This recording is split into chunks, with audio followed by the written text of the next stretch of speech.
If you want access to bonus episodes, reading lists for every series of Empire, a chat community, discounts for all the books mentioned in the week's podcast, ad-free listening, and a weekly newsletter, sign up to Empire Club at www.empirepoduk.com.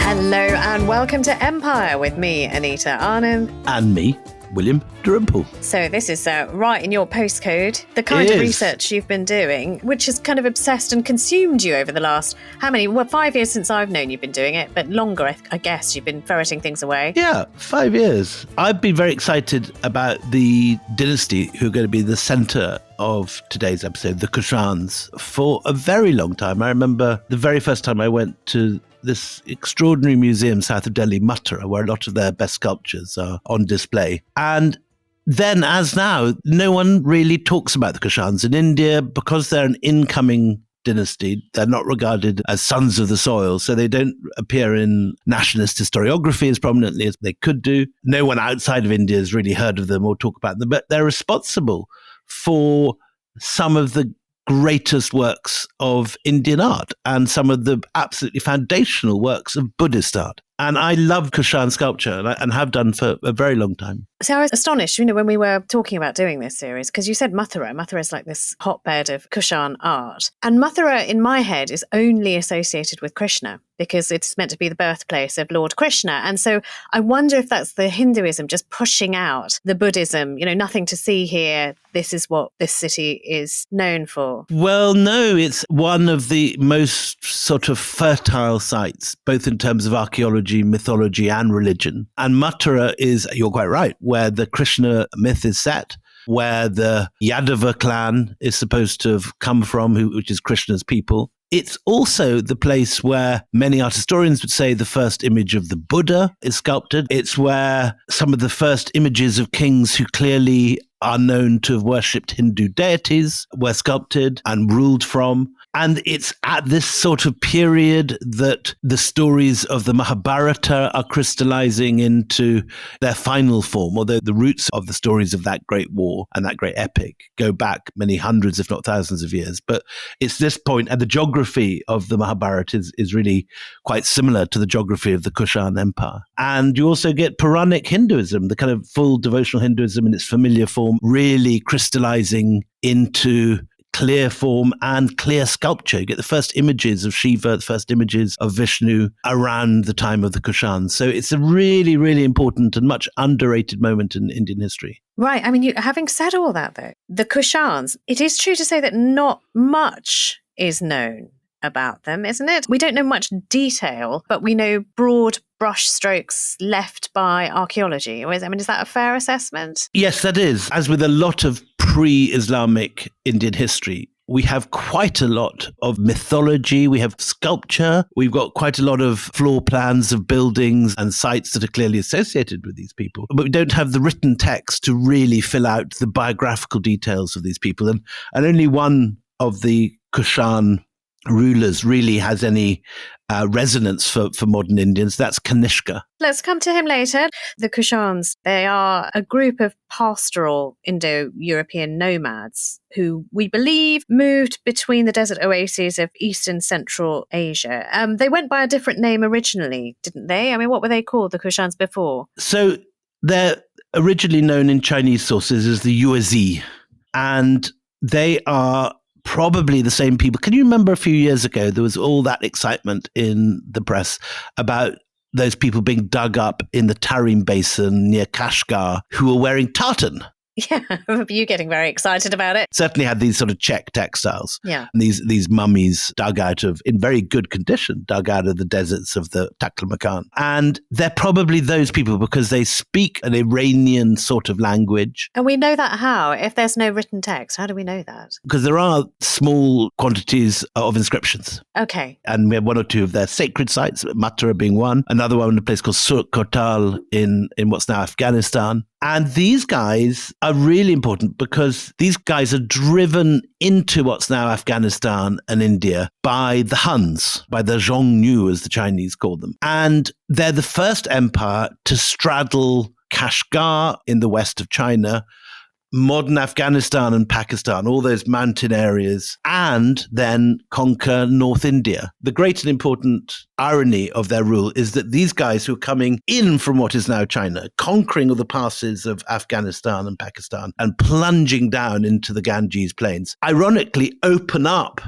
all those northern areas to Indian influence. And what you see is that although they come south, suddenly you have Buddhist monks and Indian myths and Hindu gods and Indian sadhus and a whole variety of traveling Indians moving northwards in what is now one empire, like a sort of early free trade zone or something where people can just travel wherever they want. Once the Kushans come down, all these areas open up. So it sounds like a spiritual superhighway you're kind of describing, or a dual carriageway where things go in and out. But I just want to pin down the dates, which may not be clear. I mean, you know so much about this, but others may not. We're talking about this migration or this pushing in by the Huns. 160 BC, is that the kind of dates that we're talking about? That's the sort of date. And they are the people who overwhelm, if you like, the last Greek cities left by Alexander the Great's descendants at places like Iconium, which is in northern Afghanistan on the banks of the Oxus. There, bizarrely, in the middle of what's now Afghanistan, you have these Greek cities with amphitheaters, with libraries, with Greek-looking temples, with enormous feet of clearly classical Western gods, of which only now a colossal sandal survives the passage of time. But these were basically Greek outposts, and these guys,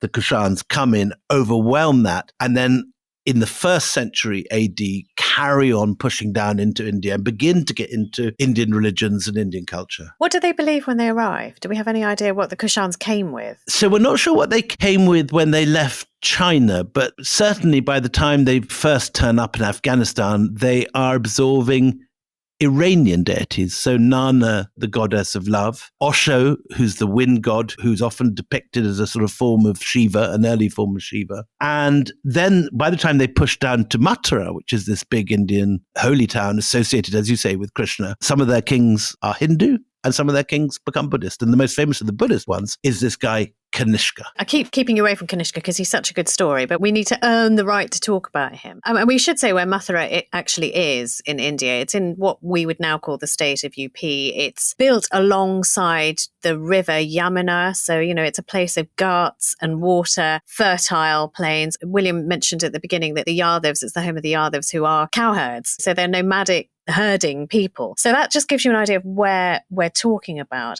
So you say, they come with this mixture of belief, but they are sponges, they absorb. Now, are there tiny pockets of Buddhism already in Afghanistan, which gives them that belief, which then will take over the whole Kushan Empire eventually? Correct. The 1st century, by the time that they're in charge, there's more than pockets of belief. There's clearly a lot of Buddhist activity in Afghanistan. But it's when they get to Mathura again that Buddhism seems to come center stage. And we know that not only are the Buddhist temples active in Mathura and very early Hindu temples in Mathura, but early Jain temples. And one of the theories is that the image of the Buddha that we're so familiar with today, this cross-legged meditating Buddha, may first have been developed as a Jain image in Mathura. Then again, there's another layer of belief of these nature spirits, these animist nature spirits, which you mentioned in the last episode.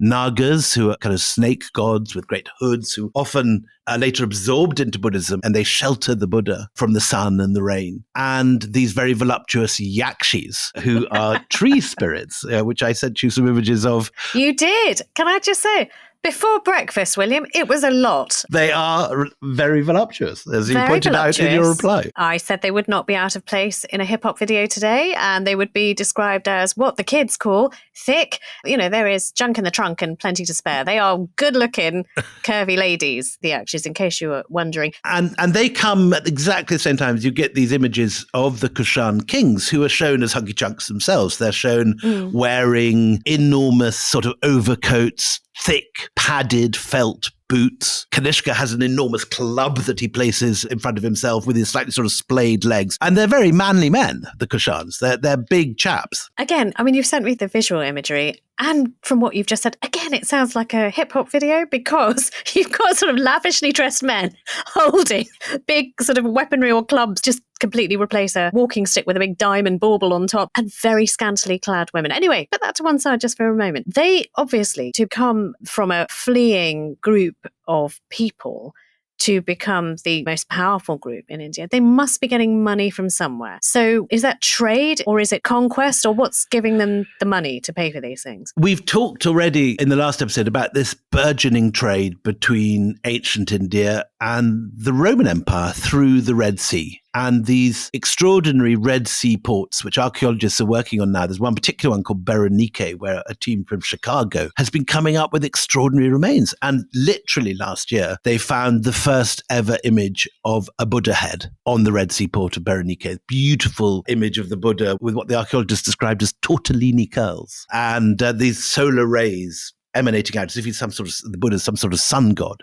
And the same trade that brought the Buddha to the Red Sea brought lots of Roman gold, not only to the south of India where they're trading in spices, but to the north of India where they're trading in gemstones and in things like lapis lazuli, the very valuable bluish purple stone. And the Kushans were clearly very rich by this stage. The Romans wanted a lot of the sort of minerals like onyx and garnets and all these precious and semi-precious stones that the Kushans were bringing down the Indus from the mines in the Himalayas and Pamirs. And so in the 1920s, when French archaeologists were digging at Bagram, which later became famous as the site of this air base where the American air power was based during the American takeover of Afghanistan after 2001. On that same site, they dug down and they found what seems to have been a Kushan royal storeroom, or according to some archaeologists, a merchant's storeroom. But whatever it was full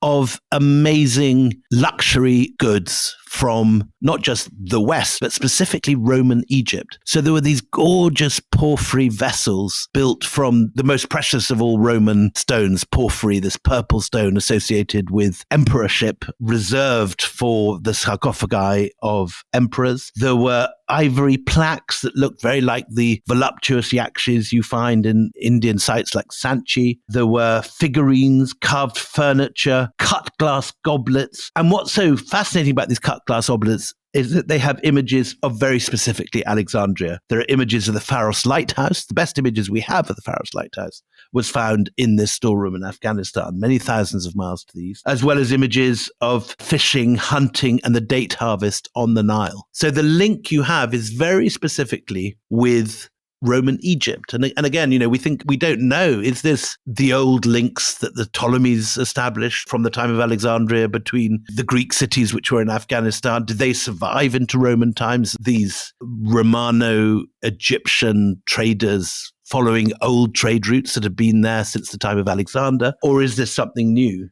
And it's just sort of fantastically improbable series of goods to find in the middle of the wilds of Afghanistan. So you're getting Roman money coming in here. You're possibly also getting Roman sculptors, because it's at this period, and this is the most exciting thing, that suddenly the ideas of the Buddha are now about 400, maybe even 500 years old. And when he has been depicted at all, he's been depicted through a symbol, as if it's somehow improper to depict the person of the Buddha when he spent so long escaping his human form. It was such an effort to him to be enlightened and gain nirvana. Buddhist sculptors initially show only an umbrella or a turban or an empty throne. But with all this Roman influence and with images of Roman emperors on coins and Roman goods being imported, we've got an enormous treasure trove of stuff that turned up of all places under Bagram Airport, where the US bombers were based throughout all the different US periods in Afghanistan.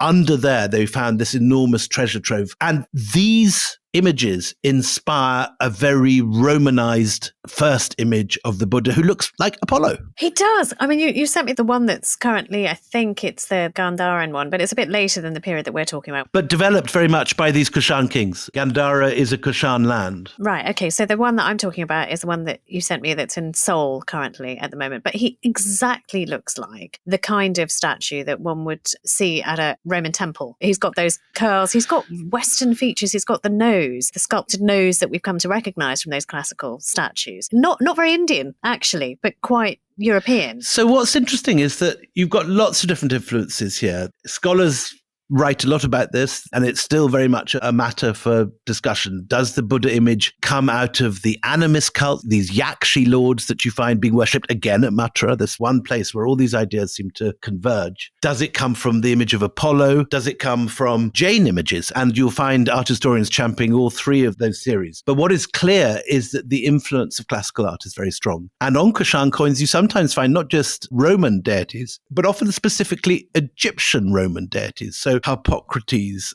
Isis, these images which are worshipped in Roman Egypt. And these are the people who the Kushans are in touch with. They're not sailing directly to Rome or to Ostia. They're sailing to Alexandria and the Nile. So is all the gold that they are using, is that because of commerce that is coming into the Kushans? Or, I mean, do they get to mine gold from India? So, I mean, we talked about diamonds being plentiful in India, but what, no gold? So diamonds are plentiful, but there's very little gold, correct. As much as a third of the Roman imperial budget came from trade with India, which includes the Kushans in the north and the different trading dynasties that were ruling in Gujarat and in what is now Kerala. You have complaints from Roman writers such as the naval commander Pliny and Strabo, who's a geographer based in Alexandria, saying that all the gold of the Roman Empire is debouching out towards India. Debouching? Is that the right word? I don't know, but I love it. I don't care. It's a good word. I've not come across that before.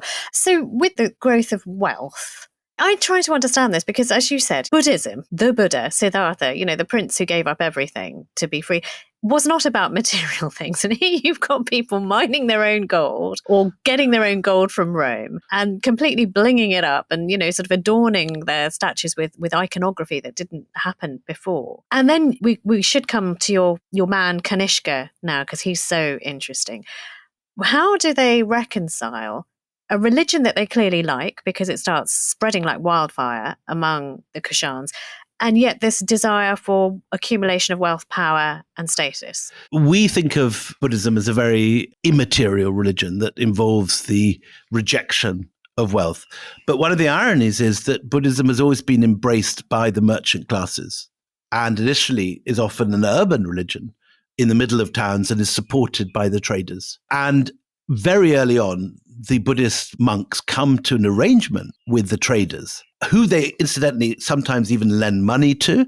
And some of the first banks that you get in South Asia are in fact Buddhist monasteries who are lending to the traders who are passing by. And the arrangement is basically that you give your money to the Buddhist monastery, and rather like getting indulgences in the Catholic Church in the pre-Reformation era, you get your bad karma taken away. Karma cleaning. Karma cleaning. It's a karma dry clean. It is. Oh my God. I mean, can you imagine the founder of the faith, what he would have thought of that? That would have just been despicable to him, one would assume. Well, in even the very earliest Buddhist scriptures, some of the first converts to Buddhism are merchants. It was a very merchant-friendly religion. It's thanks to the merchants that you find these early Buddhist monasteries. First of all, in the West Coast, in the Western Ghats above Bombay, then spreading up through the Pamirs into what's now Afghanistan. And they're on the trade routes. And the people who are giving them gifts and lending to them are the traders. And even in some of the early Buddhist writings, like the Lotus Sutra, you get a list of gifts that the monasteries will find acceptable. It's like a John Lewis wedding list. We want this, we don't want that. Now, Kanishka. Okay, so tell me, because I feel like I know him intimately, because you've sent me so many pictures of his naked torso.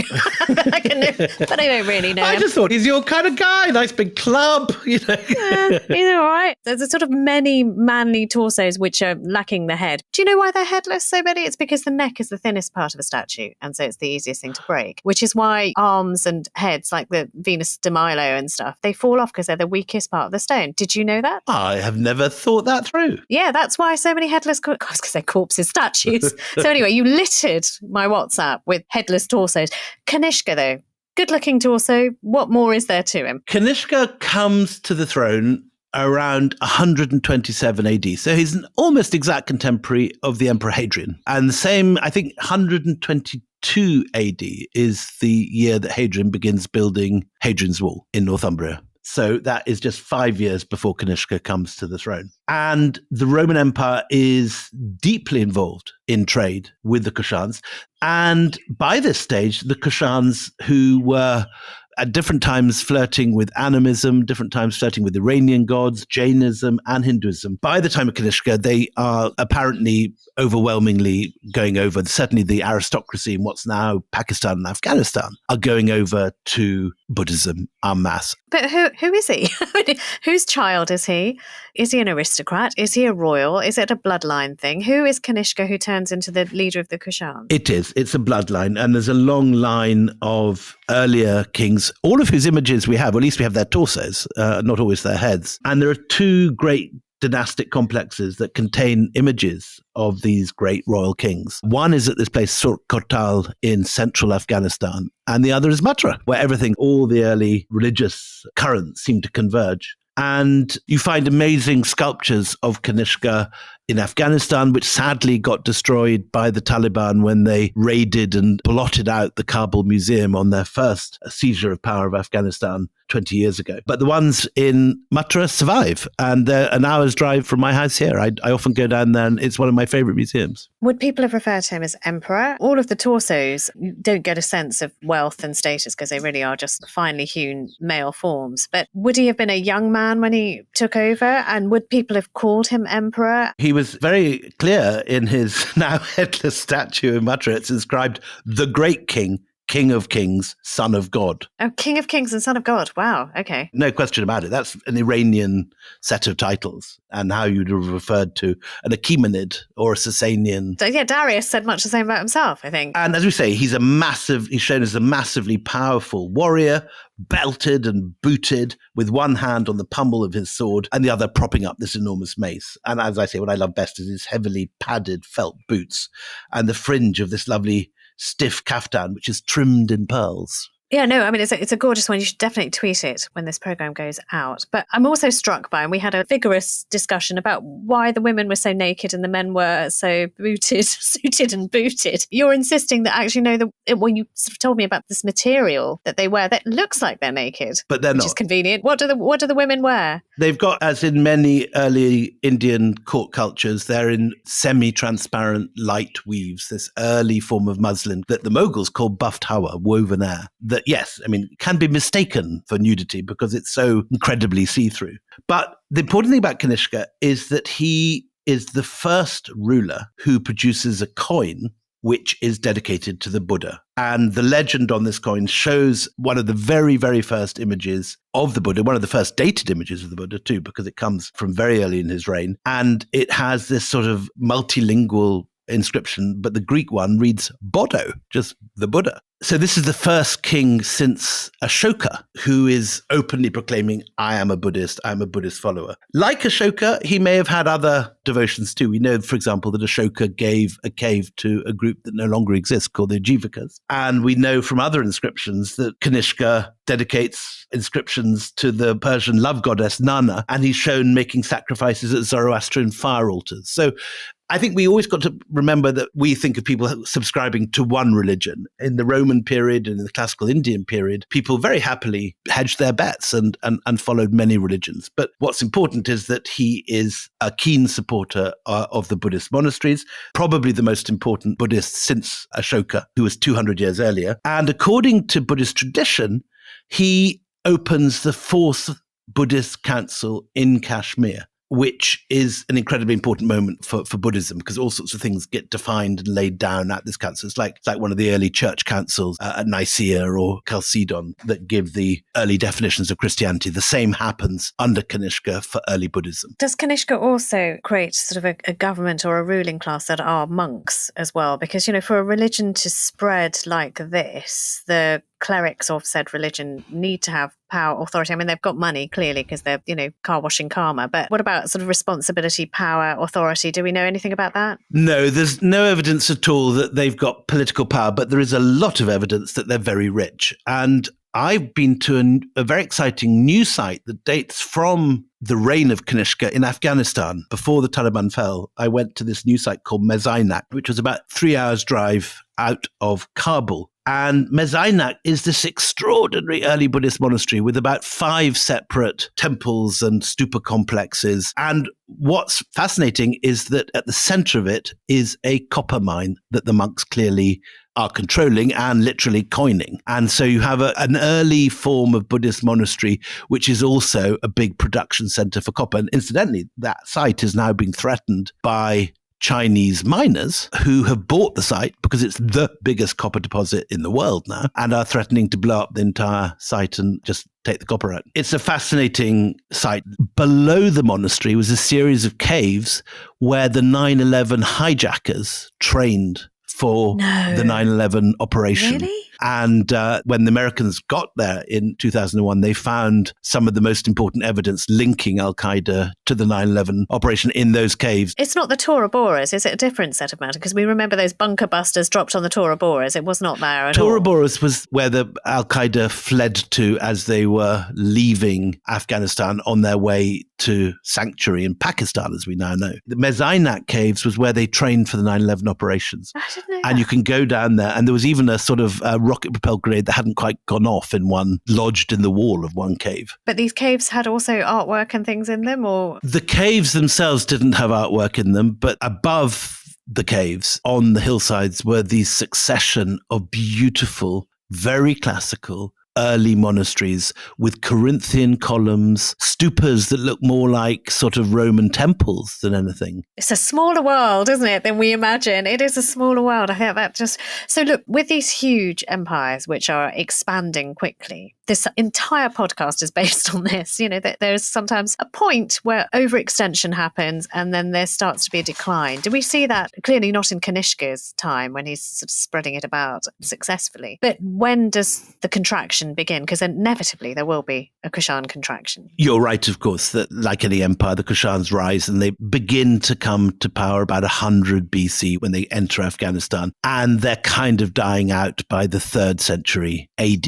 So they have quite a good crack of 300 years, and they get as far east as Allahabad in India. They get to the Ganges. But the civilization that they create, this hybrid Indo-Roman world where the Buddha is shown wearing a toga based on images of Apollo and not 100 miles from what the Emperor Augustus is shown wearing in his imperial statues, that survives for another couple of 100 years. You carry on finding these incredible early classical Buddhist monasteries in a sort of Indo-Roman form, carrying on right up into the 4th, 5th and 6th centuries. Well, look, it's a good point to take a break. We've talked about Kanishka, but after the break, I want you to tell us about somebody who is utterly fascinating to me, Kamar Jas, a person who one could credit with taking Buddhism and taking it way beyond the confines of India. Join us after the break.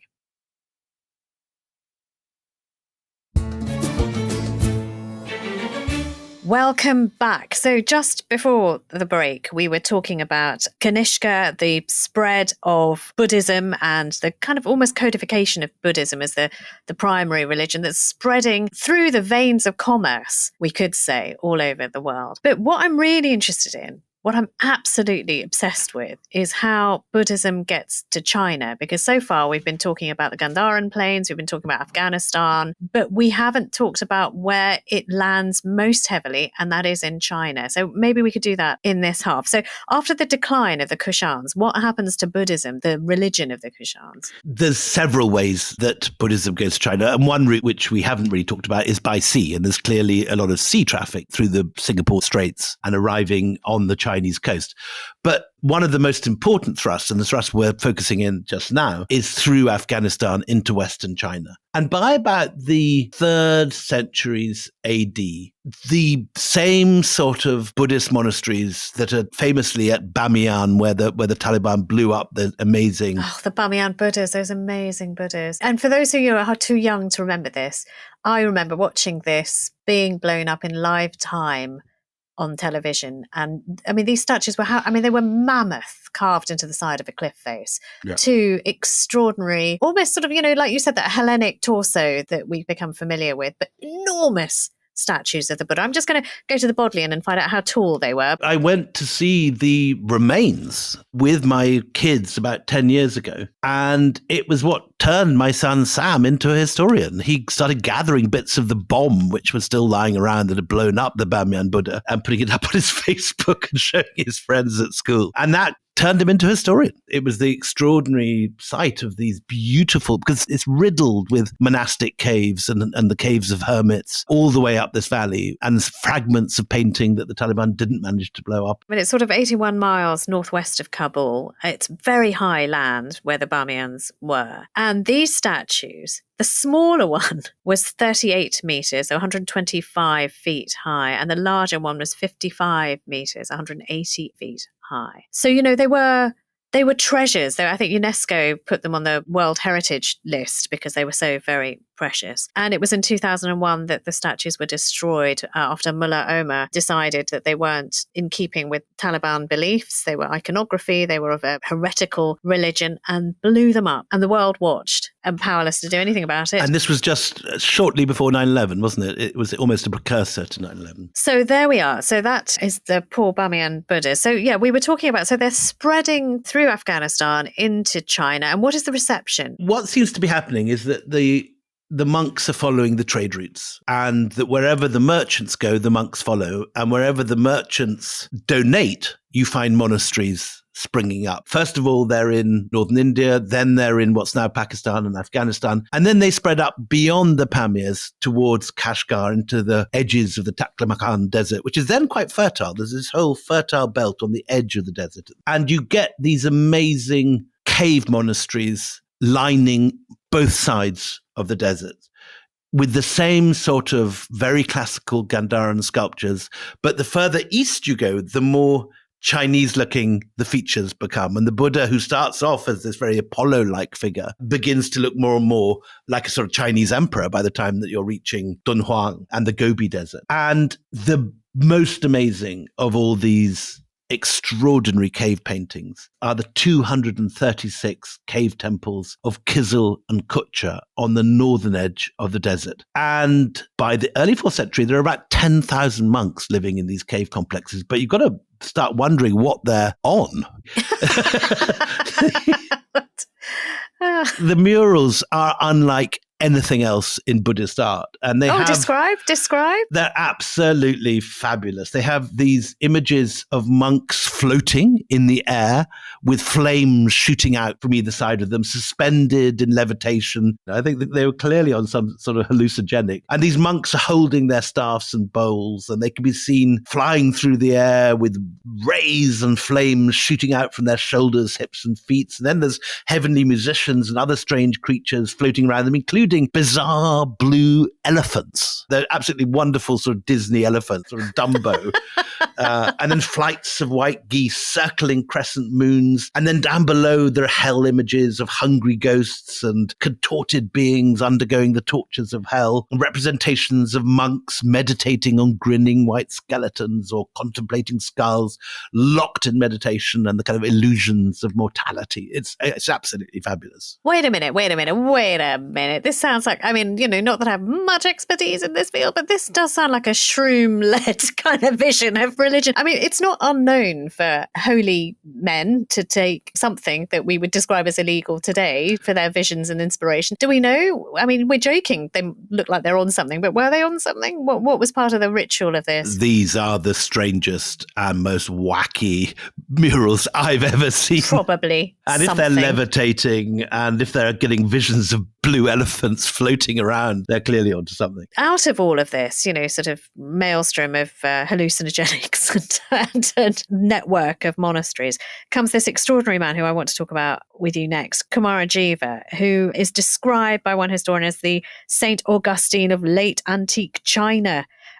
Tell us who he was, when he lived, and why ought we to know about him? Kamar Jas is incredibly important because he's basically the first guy who makes good translations of Buddhist texts into Chinese. He brings the Buddhist scriptures to China in a coherent and organized fashion. And he is ethnically half Indian. His dad is an Indian courtier working in one of these extraordinary high Himalayan courts. And his mother is a young Kutcha princess. William, can you just tell us exactly where Kutcha is? So this is now in modern Xinjiang. It's where the Uyghurs are living today. And it's, I suppose, not far from the modern capital of Xinjiang, Urumqi. And she's extraordinary because we have in his biographies accounts of one of these incredibly strong Buddhist women who fill Buddhist history. And she is brilliant, independent, and forceful, known for her sharp wits, said she could commit to memory whole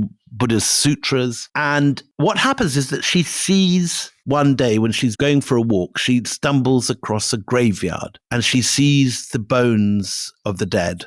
And she has this moment of epiphany when she realizes the transience of mortal life. And she asks her husband whether she can go off and become a Buddhist nun and moreover take their son Kamar Jas with her to become a monk. And of course, he says initially, no, of course you can't. But she fasts and goes on a hunger strike until he agrees. There's lots of miracles associated with her. She's meant to have learnt Sanskrit sort of miraculously overnight. And the red mole. I mean, she's also meant to have this red mole on her body that somehow is the sign of being a superhuman mother. You know, she's the mother of all mothers. She's remarkable. And she teaches Kamar Jas very, very early on, not just the ordinary Buddhist scriptures, but this new form of Buddhism, Mahayana Buddhism, which is then rising up. And we should talk about that. This really is a shaggy dog story. So You're right. No, literally.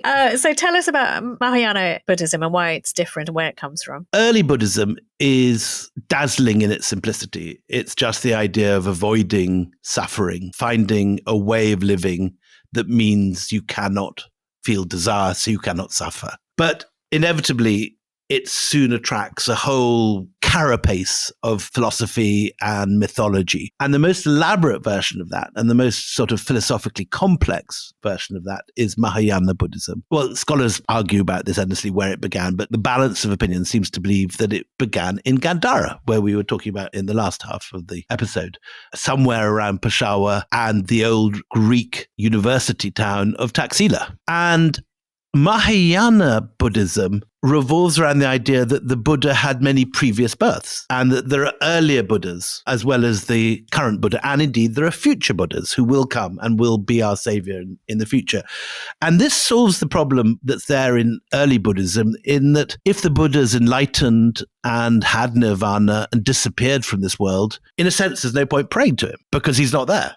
He's gone. He's already moved on to a different world. But in Mahayana Buddhism, you have these bodhisattvas, and they are people who have paused on the threshold of enlightenment and remained on this side with us humans so that they can help us towards enlightenment. And the guy who first develops this into a philosophical system is a monk called Asanga. And the story goes that he climbs one of these Himalayan peaks after he leaves the University of Taxila. And he goes up for 20 years, like the Buddha, undergoing terrible austerities and loneliness, trying to reach enlightenment. But he fails. And it's only when he comes down the mountain and encounters a mange-struck dog covered in sores and looking disgusting. And he pats the dog and is kind to it. And he gives the dog some food. And the dog turns into the bodhisattva and says, I was with you always. I am your faithful dog who you barely noticed for all these years you were meditating. But thanks to your kindness, I've now revealed myself. So it's more outward looking. So you suddenly got a different iteration of Buddhism, which is now not just about the self,